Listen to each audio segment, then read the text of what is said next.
Hi, everyone. Welcome to another live with your host, Christopher Balkarin. Folks, I really do enjoy doing these lives because in this one, I'm going to explore this policy together with you. Bail reform. It's something that a lot of you have been asking me about, asking me to cover.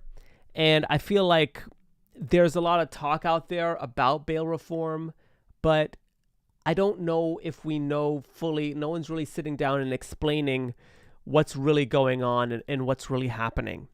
So if you haven't already, hit that like button, definitely subscribe. I am always looking for your feedback. So chat, let me know in the chat what you want to see from these lives in the future.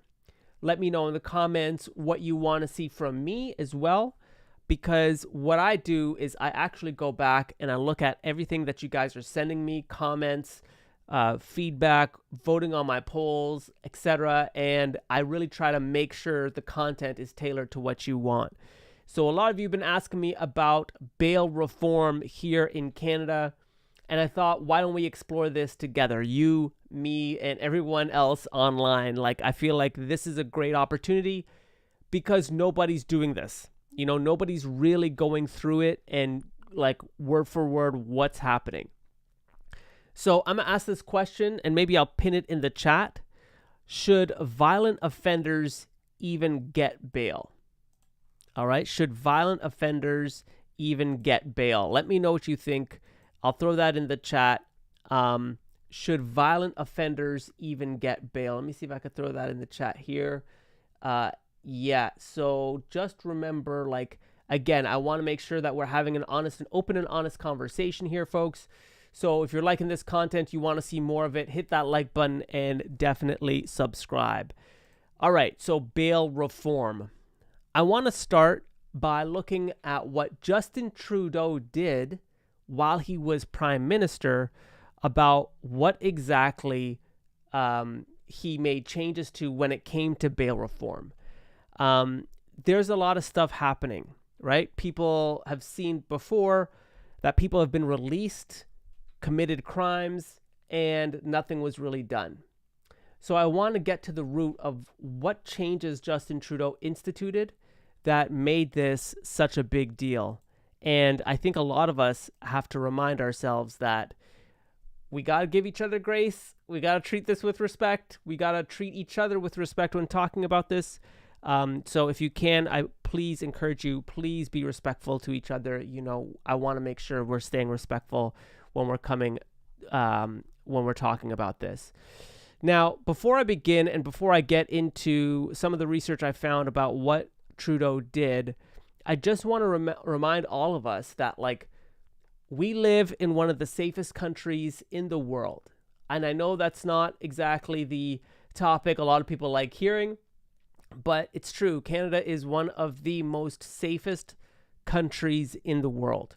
And that's something we should be proud of as a country and as a nation.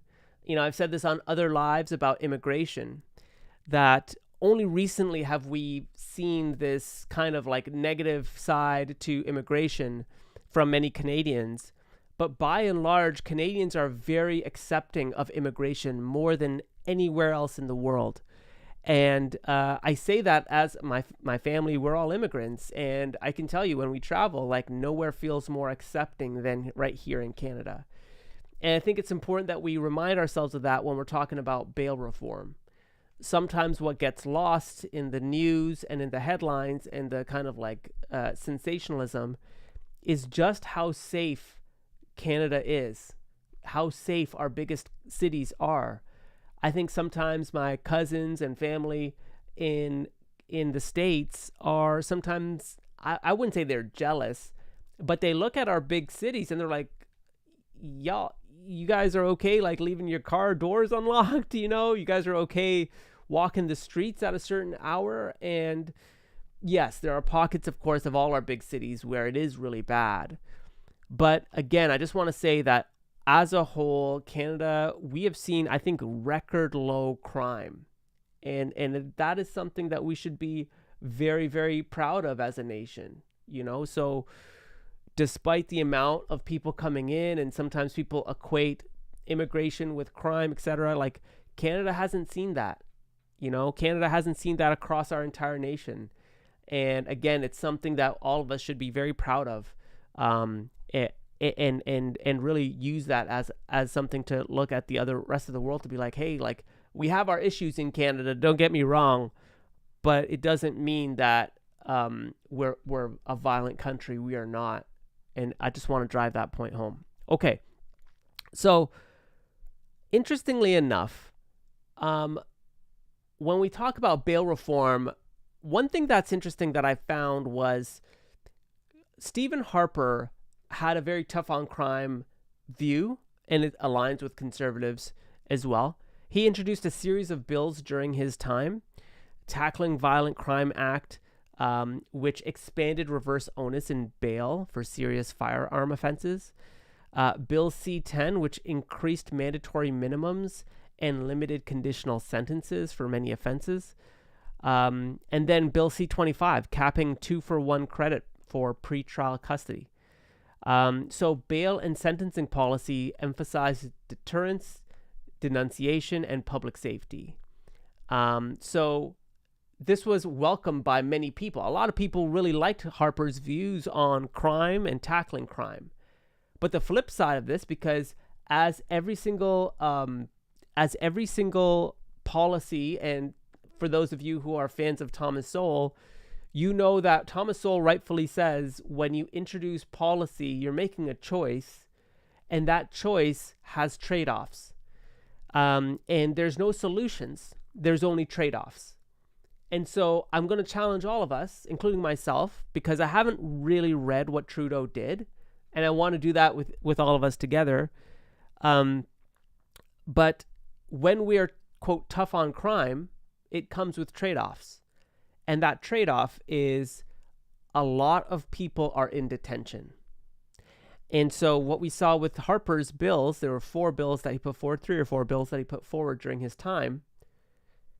There was a steady rise in pre-trial detention.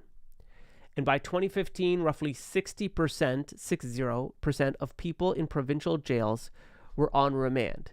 They weren't serving sentences. So this created, quote, a remand culture driven by risk-averse prosecutors, clogged courts, and overbroad bail conditions. So a lot of people are in remand. They're not in jail, but they're just on remand. And so the jails itself become more overwhelmed. That's one of the costs with instituting policies like this. Now, I'm not a criminal justice expert. I'm not a bail reform expert, but already we can see the costs. And sometimes we're okay with those costs. We're like, you know what? I'm okay with an overcrowded jail because that means there's less violent offenders in general public. Now, one could argue, and I don't have the stats to back this up, and maybe on a separate live I can do that, but one could make the argument that of all the violent offenses in Canada, they're committed by a handful, roughly, like a very small group of people committing those crimes in a very small percent, a very small geographic location, right? So that's why I think sometimes crime statistics are a bit misleading, because we're not talking. It's easy to make generalizations about the whole public and public safety. But perhaps when we look at violent offenses, violent criminals, and where these are happening, we'll probably find it's a very small minority of people committing the majority of violent crimes in a very small geographic setting. That's an assumption. And I would argue over the years I've been watching the news that that is true, because when you look at the news, especially here in Toronto, about where crime is happening, it's always in pockets of the city where the majority of Torontonians know that's a pretty sketchy area or that's a pretty dangerous area. Right? Now, when crime doesn't happen in those areas, violent crime, when it happens in otherwise safe areas, when it happens to otherwise innocent people, bystanders, that's when it gets very, like, everyone's very surprised by it because it's so unheard of. It's so random. It's so rare. And I'd like for us to keep that in mind, that crime in our big cities probably is in very small pockets committed by a very small portion of people, a very, very small portion of people. And it doesn't say that it doesn't happen in other parts of our cities, but when it does, it's very, very rare. And it's important to keep this in mind because when we're starting to talk about bail reform, remember, it's about a small subset of the population that will actually be impacted by this, right? And so I would push conservatives, myself, and others when we're talking about bail reform to show clear evidence where crime, violent crime, is going up, in what specific areas, and what we're seeing. And I do think that there may be some merit to this because what we did see over the past few years is a rise in auto theft throughout our big cities. And the auto theft targeted people living in otherwise very safe neighborhoods. So very interesting to see that happen. And I'm sure there's research to show that, yes, there is violent criminals occurring and violent crime happening in otherwise safe areas. And so I think it's very important that we remember that because I think that lends itself to a lot more credence about crime happening in more areas. Give me 1 second, folks. There's something going on with my live here, and we'll get back to it. I just want to make sure that we're hitting our stride here. I think it's important that we are. So for those that are just joining the channel, I thought to myself, why don't we talk about bail reform and we learn together about bail reform, because there's a lot to get through. And I'd rather all of us kind of have a conversation about it because I think there's a lot of nuance when it comes to it that is being missed in our media today. And to be honest, when I think bail reform, I also have to remind us that, again, violent crime is happening in small set geographic areas of our biggest cities, and probably by, again, a handful of people, not a handful, but a very small percentage of people over and over again. So what we found with Harper, what he did during his time is he instituted these 3 bills that really emphasized deterrence and denunciation. And what we found were more people were placed on remand that weren't serving sentences. And so as a result, more and more jails became overcrowded. Okay, so what did Justin Trudeau do when he was in office? What did his government do? Okay, so here's where it gets really interesting. In 2019, the government implemented the modernizations to the criminal justice system, right? So let me share my screen because this is really interesting. Oh, wrong screen. Let me get this one up. So the government of Canada announces criminal code reforms to modernize the criminal justice system and reduce delays. So this is back in 2019. Canadians deserve an efficient, effective criminal justice system. And the reason Trudeau was doing this is because of the backlog, perhaps, or the overcrowded nature of provincial provincial prisons and jails. And so they introduced Bill C-75. After being carefully reviewed, this comprehensive change marks an important milestone in transforming and modernizing the criminal justice system. Okay, so what is Bill C-75? The reforms contained in Bill C-75 reflect collaborative efforts. These measures will help reduce the overrepresentation of Indigenous people and vulnerable populations, including people with addictions and mental illness. They'll also strengthen the criminal law's response to intimate partner violence as well as violence against Indigenous women and girls. The reforms are the following.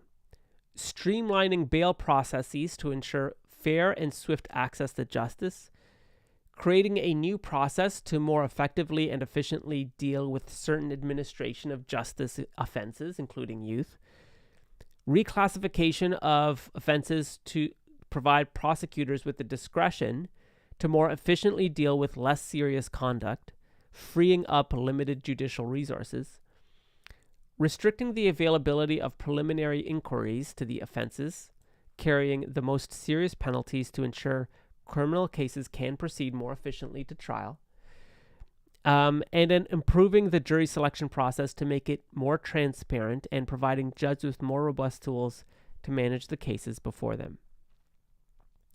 So we can see here from the Bill C-75 amendments, which is, again, very interesting, that the government is fixated on, at least at the time, to make bail more efficient, more expedient, and make it more fair. So one of the core goals was to reduce the over-reliance on pretrial detention. Over-detention, it clogs the courts, it strains budgets, it worsens outcomes, and this is something that they wanted to get rid of. They wanted to reduce the pretrial detention. And if you remember, folks, the courts are clogged, and there's a lot of people who are in remand. So there's a lot of people who are in prison, in jail, who are in remand. And they really want to free up that as much as possible. Again, very interesting. Also, some have even argued, like the Canadian Civil Liberties Association and the John Howard Society, said that most in remand were legally innocent, but were often held for minor breaches. So we can see here that with Harper's reforms that he put in while Prime Minister, the tough on crime increased the number of people in remand, and many were apparently, some were innocent, but were held for minor breaches. As well, the Department of Justice research brief in 2017 found that pretrial detention increases guilty pleas, which is very interesting. Increases guilty pleas. How crazy is that? And recidivism. People plead guilty just to get out of it. Wow, wild. And then, of course, the overrepresentation of Indigenous peoples. Indigenous adults represent 30% of admissions, despite being only 5% of the population. So the remand problem is real. And I want to pause here for a second, and let's just talk about that for a second, because I don't think that gets enough play. So let's think about this for a second. Again, the challenge that the Conservatives find themselves at, perhaps, is that they are talking about bail reform and being tough on crime, but then there's the remand problem where there's a lot of people who will become in remand, and they actually might have a higher chance of being innocent because of these tough on crime bills. Now, I know this is not nearly as black and white as it might seem, but one could understand why the Liberals went down the path that they did. And we have to cast our minds back to 2015, when Trudeau wins. When Trudeau wins, I believe he was a majority in 2015. When he wins in 2015, Trudeau's political mind is to unite the left. So he instituted a lot of more left-leaning policies, perhaps to take the base away from the NDP and basically to make the NDP vote in favor of anything the Liberals put forward. And so as a result of that, I think what's interesting is as a result of that, Trudeau also institutes left-leaning policies. And so why not undo some of the bail reform issues that Harper instituted? The tough on crime kind of motif doesn't sit well with the base supporters of the NDP, as an example. Tough on crime actually means that there's a greater chance of systemic racism, injustice, people who are not being treated fairly in the court system, people with certain biases, etc. So why doesn't the federal government undo that? And that was probably music to Trudeau's ears. So instead of trying to continue Harper's policies and making small tweaks, he threw the baby out with the bathwater and he said, no, like, let's just redo this whole thing. We're going to focus on making sure that things are faster, more efficient. We're going to make sure that there's enough time for judges to actually review cases. And we're going to make sure that there's something done for the representation, the overrepresentation of Indigenous peoples. All of this, music to the ears of those on the left, right? Like, this is great. This is something that maybe people in the left in Canada have taken from what they've seen in the United States as a potential for change.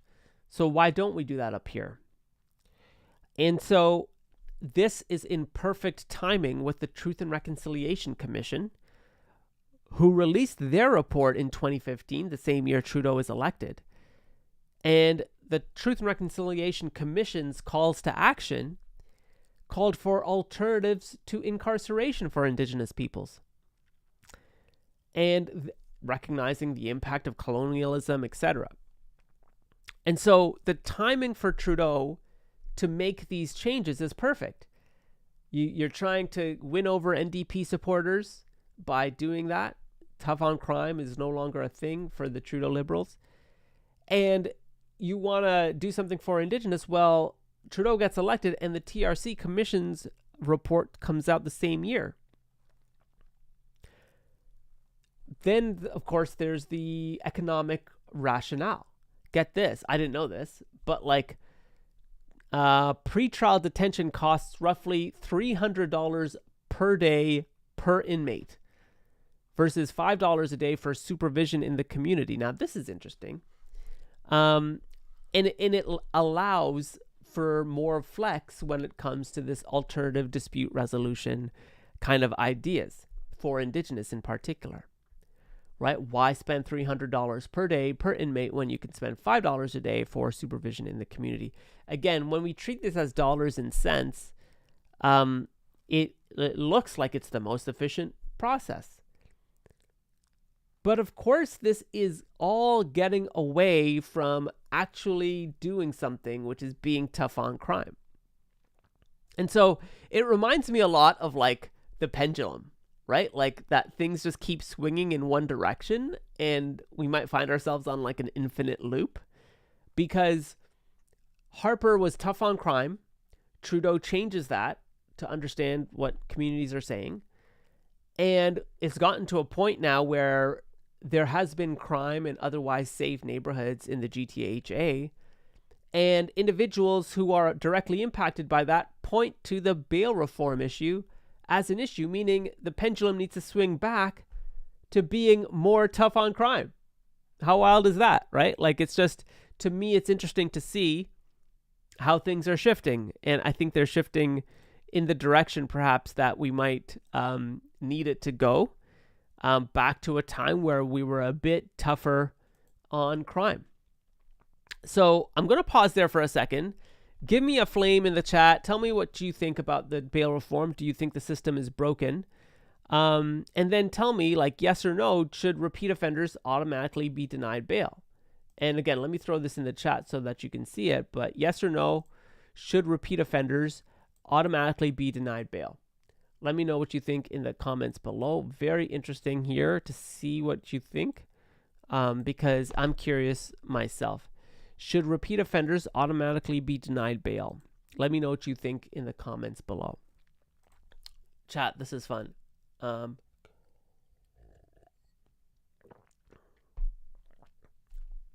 you know what's also wild is that there's a lot of people in our jails who have not been convicted. If you can actually believe that. Like, how wild is that? Like, there's people in our jails who have not even been convicted.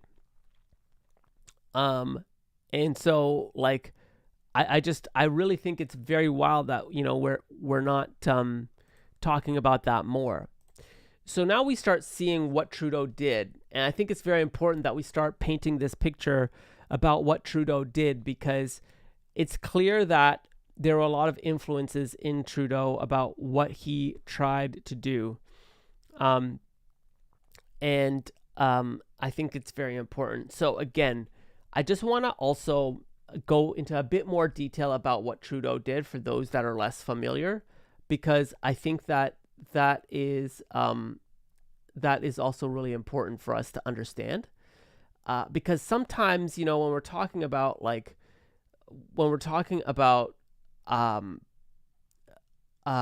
bail reform, we need to be very specific again on what it is, Trudeau did. And Bill C-75 wrote into the criminal code that release at the earliest opportunity or on the least onerous conditions, and this is so key. Let me repeat that. Bill C-75, introduced by Trudeau, wrote into the criminal code that release at the earliest opportunity on the least onerous conditions is the starting point. And then you climb a ladder. And that ladder includes conditions like surety, detention, cash. Now this requires justification. And so, interestingly enough, least onerous conditions and earliest opportunity. And this was Trudeau's plan to make bail reform more streamlined and have courts and jails less clogged with people. And then they introduced Section 493.2, Indigenous and other overrepresented groups. It instructs justices to give particular attention to Indigenous peoples and vulnerable accused who face systemic barriers to release. And this makes sure that there is an understanding of someone's racial background. How wild is that, right? Like, we're now looking at someone's ethnicity as part of, bail reform. Bill C-75, this is introduced by Trudeau, encourages police releases, appearance notices, undertakings to avoid unnecessarily bail hearings consistent with restraint. And C-75 introduces a reverse onus for certain repeat IPV offenders or intimate partner violent offenders. An early sign that restraint didn't mean soft on violence. Very, very interesting. So it's very interesting that Trudeau is one of those politicians who looks at things and says, how can I increase my, my views on making sure that what is said in the Truth and Reconciliation Commission's reports, etc., that I'm actually doing. And you got to remember, again, at the time, Trudeau is trying to get more and more people from the NDP into the Liberal camp, right? Like, he's guided by this ultra left or left-leaning philosophy. So he wants to steal the NDP base so that they come over to the Liberal tent. And so the more he does that, the better. And one of the sticking points for conservatives have always been tough on crime. That's one of the conservatives, they love that. They love saying they're tough on crime. Well, what if the government says, hey, why don't we make this more streamlined and efficient, and why don't we include Indigenous voices, et cetera, et cetera? This kind of gets us away from that conservative ideology. Very interesting here. It's very interesting that Canada drifted into remand culture, which is something that many academics have talked about. 60% of provincial inmates on any given day are actually legally innocent. How crazy is that? And Indigenous and Black people are overrepresented in our jail systems as well. So C-75 tracks this evidence. it restrains detention, it tailors conditions, and it makes sure equity and racial equity is actually at the center of everything that the government is doing. Again, chat, I'm going to pause here again and say, like, this is pretty wild that our government kind of looked at bail reform through this lens, you know, and like is just like very focused on making sure that racial equity was built into bail reform. How crazy is that? So again, I'm gonna pause here, chat, and just say, like, what are your thoughts about this? Leave a comment in the chat below. Let me know what you're thinking, because I'm curious myself, like, what you think about this bail reform. Let me know.